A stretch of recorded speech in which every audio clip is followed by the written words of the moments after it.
Anyone here use the Ibotta app? I know they've saved my day today. I've got the pop socket that has been just very handy. Do you like the Ibotta app? Chris from Ibotta is here to talk about it. Chris Campbell is the Director of Client Partnerships for Walmart and Sam's Club with Ibotta. Chris, come and introduce us to your team. So let's get into performance marketing. So we all talked a little bit about this particular topic already today. So the concept with performance marketing is marketing programs in which advertisers are paid when a specific action is completed. Primarily, we're going to talk about that leading to a sale, and primarily leading to a sale at Walmart. So at the end of the day, the reality is that most of us wouldn't have a job here if we didn't provide larger baskets and more movement of product at Walmart. So talking a little bit about the history of marketing, we're talking about performance marketing today, but we're all familiar with mass media that's had a nice long run, right? 100+ years of mass media, lots of money spent, radio, television, broadcast, media. For the last 20 years or so, digital display has been very prominent in the marketplace. The value of display media has been that it has given us the ability to capture a lot of data. The potential downside of some of that is that we don't always necessarily use that data in the best way that we could.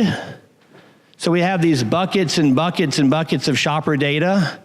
And then we hire, as was mentioned earlier, we hire insights organizations to figure out how to manipulate that data and help us to retarget the media. But what we're talking about in the case of performance marketing, and there's a number of people in the room that are already doing this. And so I'll say thank you to the organizations that are already participating in sort of this performance marketing era. And that is taking data that is not just intent focused, not just intent based, but is based on actual activity, so actual purchase behavior, and utilizing that data to help us analyze and retarget media to the shoppers. Let me take one step back before I forget, because I will forget it at the end, and since I'm the last speaker, I think it's incumbent on me to do this. Let me thank the Supplier Community team that has put this together. I'm going to mention them specifically by name. I hope I don't forget anyone. I've got Meredith, Amanda, Cynthia, Bill, Matt, and others on that team. Can we just give them a round of applause for having us in here today? Really appreciate it. Again, for us, it was quite the long trek across the street to get here. So we'll figure out the travel expense situation after the meeting, and we'll see what we can get covered off on for that. But definitely appreciate it. This is like our second or third year to participate with them in this event and other events. So let me put in a quick plug for them as well. If you're interested in doing this on stage and or other things in the community with shopper marketing, I would say get with them, and they can show you how to get that done. All right, excellent. So let's move into this. So we're going to talk about the ideal state for Walmart marketers today, and then we're going to talk about where there's a little bit of a miss on the actual current state of marketing. So most of you in the room, this is sort of 101. You're very familiar with this particular slide, at least a portion of it, because the funnel looks a lot like this. We spend money on advertising and media, which in theory is driving purchases, which in theory is driving insights, so we can then retarget that ad spend and drive more purchases. The way that we would look at this from an Ibotta perspective, and really more broadly, so this is not just Ibotta, this could be anyone really in the room, right? We've heard from Bliss from a location perspective today. We've heard from Ground Truth. We've heard from Velasas. We've heard from other organizations, and there's many, many, many that aren't even here today that are already working on this type of a funnel. And so let's just drill down on what that ideal state would look like. So the first one is that we're going to get content to the right consumer at the right time with the right message. Seems reasonably intuitive. That's what we're trying to accomplish. What we're also going to do is we're going to call to action them, and we're going to incent them to make that purchase. So we're going to put something within the body of that media or in-store element that's going to drive them to make that purchase. Then we're going to measure that. We're going to look at what's the attribution, what's the lift, what's the incrementality, how effective was the media, did it actually do what we wanted it to from a KPI perspective. And I think our organization and others as well could do a better job of asking and clarifying what those KPIs are. Because I think at times we all just run off and do our thing. We don't necessarily know what is the client ultimately looking for and how can we solve for that.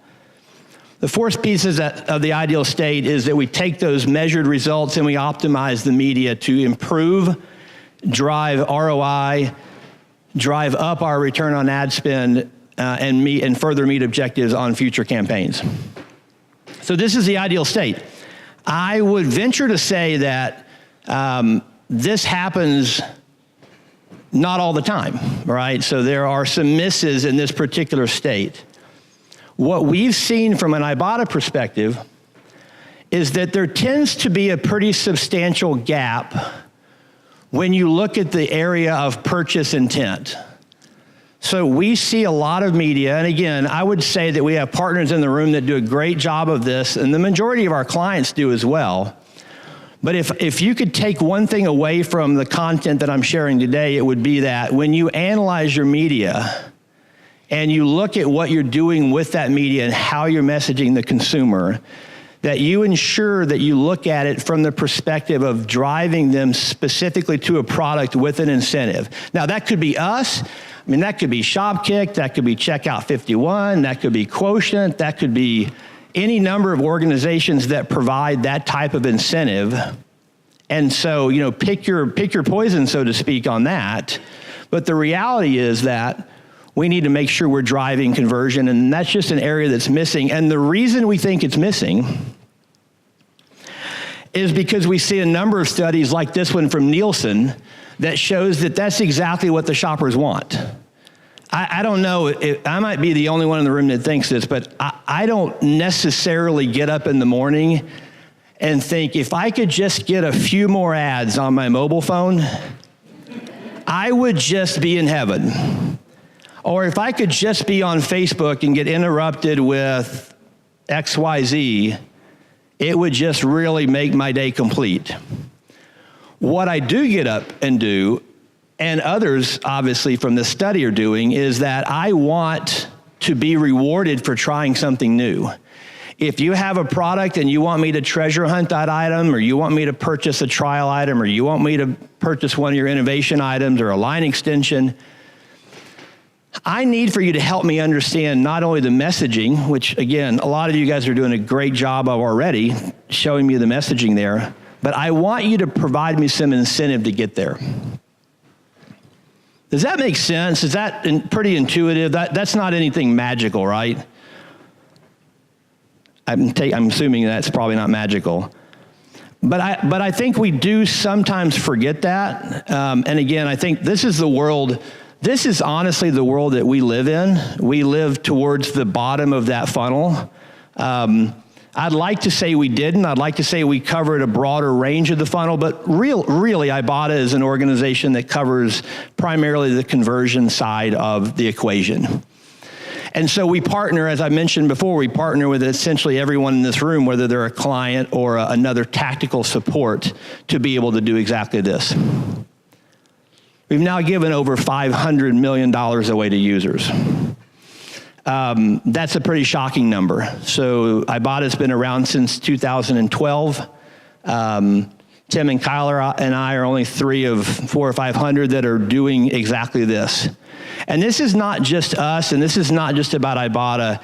This is about the fact that if you want those products and those initiatives to succeed, then let's look at what the user wants out of the promotion. Let's not strictly look at how do we want to position it, what kind of creative have we built, what kind of measurement tools do we have, and what kind of insight can we get from that. Because I think individually, if we all walked out of this room and thought about it, that's really what we want, right? We want the content to be personalized to our particular situation. Couple of examples, again, this could be us, or it could be anyone in the room that's providing these type of incentives, but you guys will have access to the deck. Meredith, I guess, will be able to share that with everyone after. It will be the exact same content that we've shared today. We're not pulling out things that are client specific or pricing related, but I think this particular slide is interesting because if you look at it, it's showing several things. It's showing both core and innovation items.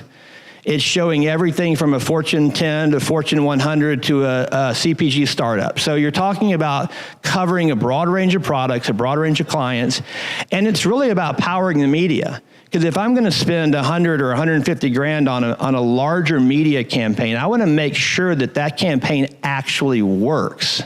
I want to make sure it actually drives people to Walmart, and I want to make sure that it's successful from that perspective. So the last point I would make is this is not simply me up here saying this, nor my colleagues saying this. This is a broader trend in the industry. Now, this particular quote is, I think, now probably upwards of 2 years old. This is from Procter & Gamble. The point being here is that if we are running programs that are not specifically converting shoppers, at least in this audience as well, not converting shoppers at Walmart, then in a lot of ways, brands can do that, right? I don't want to spend my shopper marketing dollars on driving brand awareness. I want to spend my dollars on driving sales at Walmart. And that's what we're being judged on. You guys in the room are being judged on, and large organizations like this are moving towards. Last thing I would mention from us, and then I want to go to a Q&A. We do have some best practices online. You're more than welcome to go out there. Has some of the stuff from Mark Pritchard on there, has some of the things I talked about today. I don't want to belabor the point on that, but if there's any questions around performance marketing and how to get there better, there was some talk about collaboration earlier, which I think is great. Soapbox, others, Kellogg's on the truck. Others have done a great job of getting a broader range of partners together. And so Ground Truth, I saw you guys, same situation where they're more than willing to bring folks to the table in Velasquez.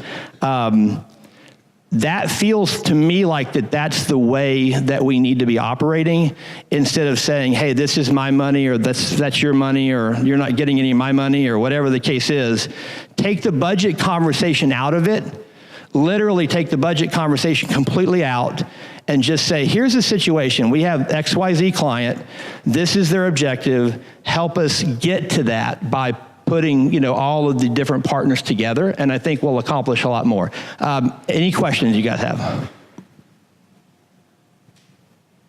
Is everybody awake? I think I kept everybody awake, right? Okay, I have 2 questions. Did I keep you awake? That was the first objective. You're awake. Second objective, did you learn anything at all? If you learn something, can you help me by just giving me a raised hand or something out there? The lights are bright. All right, awesome. Thank you for having us. I really appreciate it. Thank you.